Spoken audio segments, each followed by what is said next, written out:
So what I'll do now is thank the panelists very much for their comments, for their remarks, and I'd like to. We have plenty of time for questions, so I'd like to turn it over to the audience now. Are there any questions? There's a microphone. We're recording it, so that would be helpful. I'm Kerry Cropier from IOP Publishing. I really like what you're doing with the APIs. I think that's really great. A question, especially for Elsevier, I think, Springer, you talked about making full content available for open access only articles. How are you monetizing this? How are you saying my content's not going out for free via the backdoor of an API? Or are you? Or is that important? Currently, if I understand your question, you're asking how we are monetizing when we are giving the content full text for full text mining.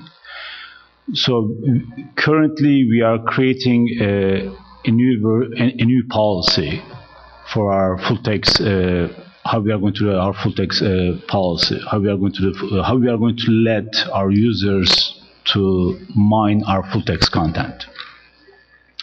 And there's going to be a differentiation between academic customers and corporate customers.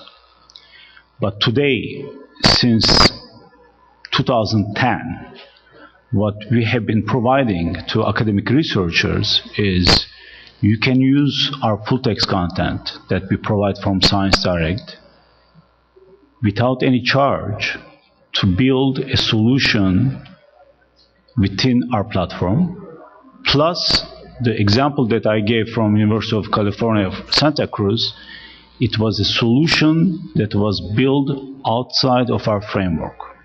So we've been providing to our subscribed users our full text content to build solutions since 2010 when we launched this initiative. Correct.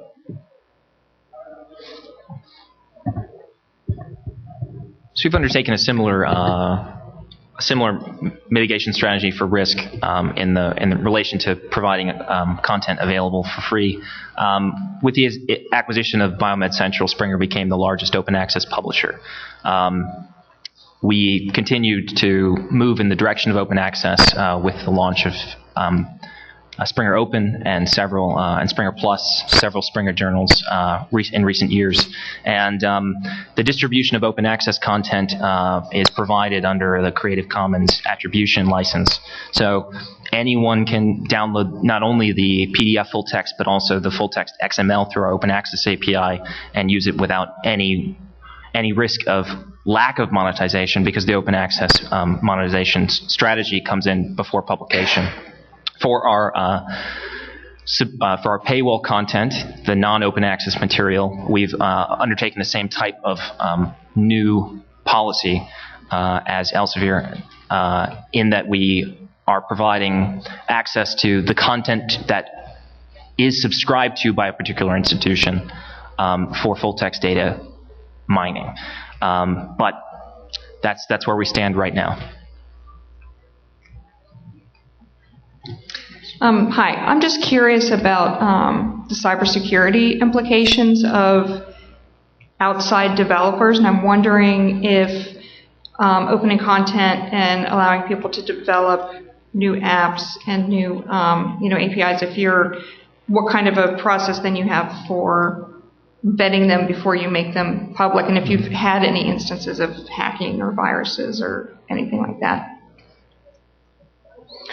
So I'll address that first. So there's several layers, and I won't get into too much technical detail. There's several layers to prevent the infiltration, you could say, compromising our own internal systems. The API protocols that we use are request response XML delivery and JSON delivery protocols. So there isn't any ability to transmit anything other than an HTTP request.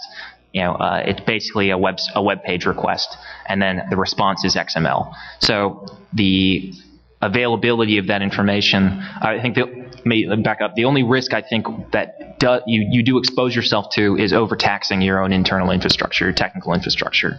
But that can be mitigated with imposing query per second limits and data delivery rate limits in order to not overtax your internal systems. So I think that those are really the only two ways that your system could be compromised by HTTP requests, and there are simple ways of mitigating that.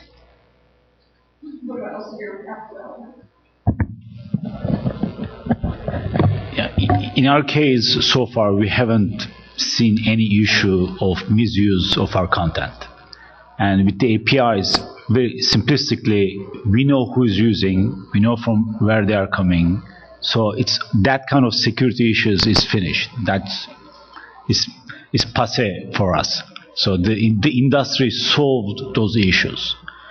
And also, you need to understand that you are also working with the research community, with the librarian community. And librarian, also research community, they are not going to do that kind of stuff. At the end, it's their reputation. So we haven't seen any issues so far in all this. When we provided the full text content with the API, so far it's fine. But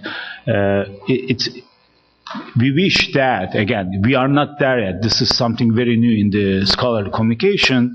Definitely the APIs can increase. If you are getting a lot of APIs, then there's going to be performance related issues, but so far we are not there for the industry. But still, that's a performance issue, and you can fix it. You put more servers and you can fix it. There was a second part to that question that I was also interested in. When you have these researchers developing apps to be integrated in your platform with your service, what sort of vetting process do they go through? You don't just take them, right? Correct. We don't just take it. However, that's a marketplace. And the way that we created the application gallery is you send the application to us, we look at the application works, it's integrated, we put in the gallery. However, we don't make that application default application within the product. So the users, the other subscribers or researchers will go to the gallery. If they want to use that application, they can get that application, subscribe to that application, and they can use within their experience. On the other hand, what we saw, there are some applications that are really can become first object of the article. We can make them default applications. So we work with the developer saying that, hey, this application is really great. What we want to do, we want to make this application default application in Scopus or Science Direct, so that every time when a user comes, they don't need to go to the application gallery, subscribe from the gallery, but they are going to see this application integrated as a first object at the abstract or at the article level.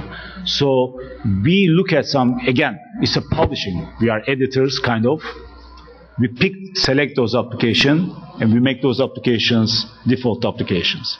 But the rest, we have also a labs section in our gallery. They are creating. They want to become innovative. So I'm not going to tell them, no, don't create. It's, it's the same, it's similar very journal publishing. We have excellent articles, we have mediocre articles. There is no difference than journal publishing.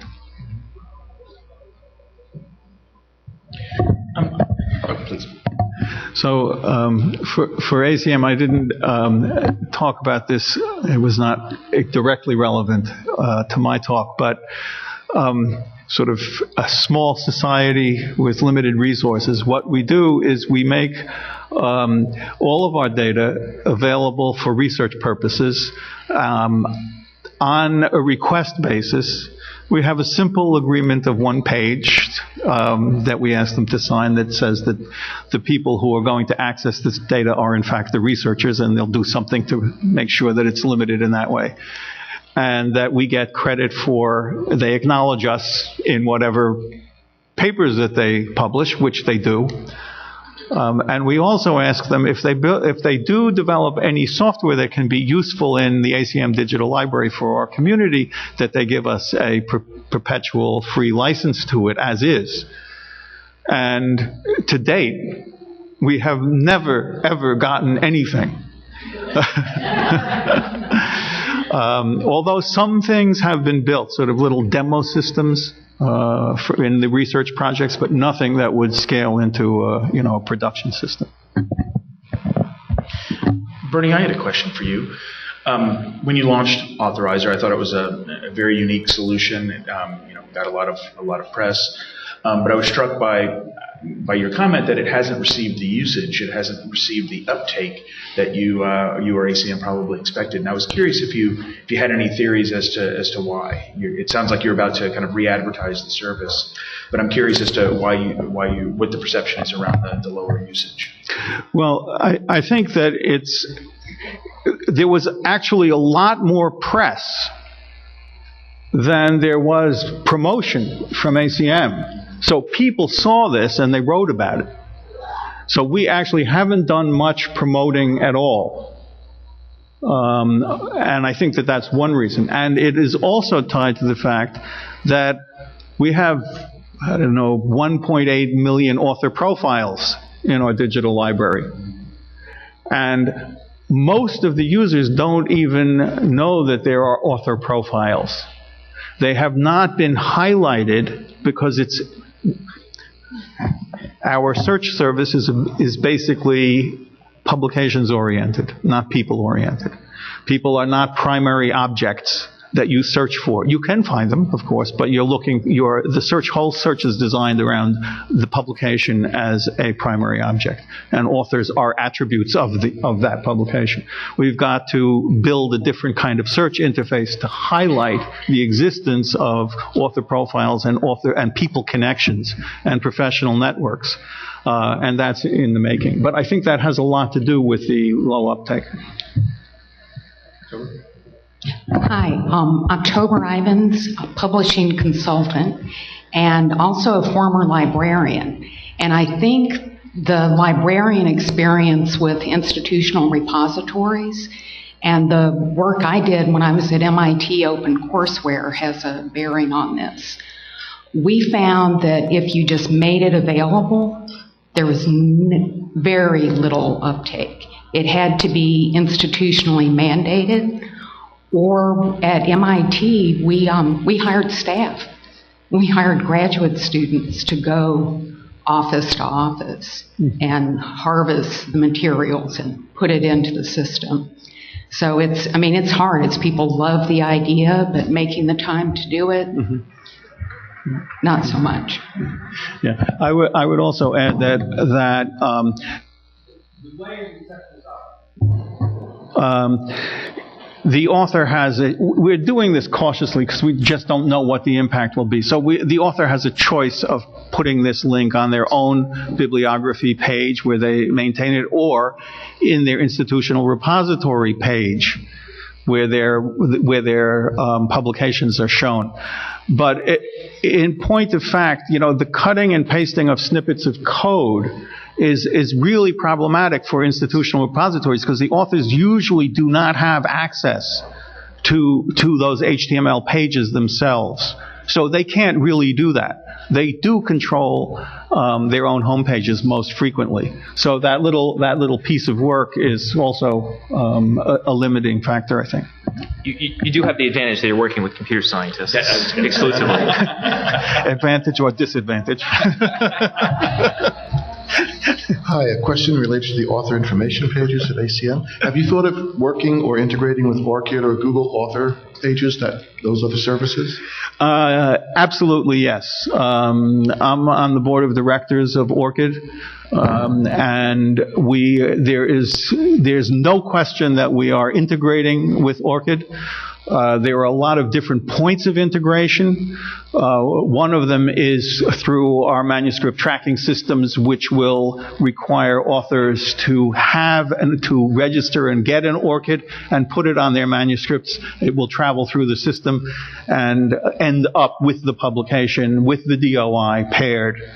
The other part of the integration is how we figure out to map our own internal author IDs, which are silo IDs, to the ORCID, which will be globally used and will allow us to interconnect to other author profile information on other systems. And that's completely on track. All right, well, I'm going to end us on time.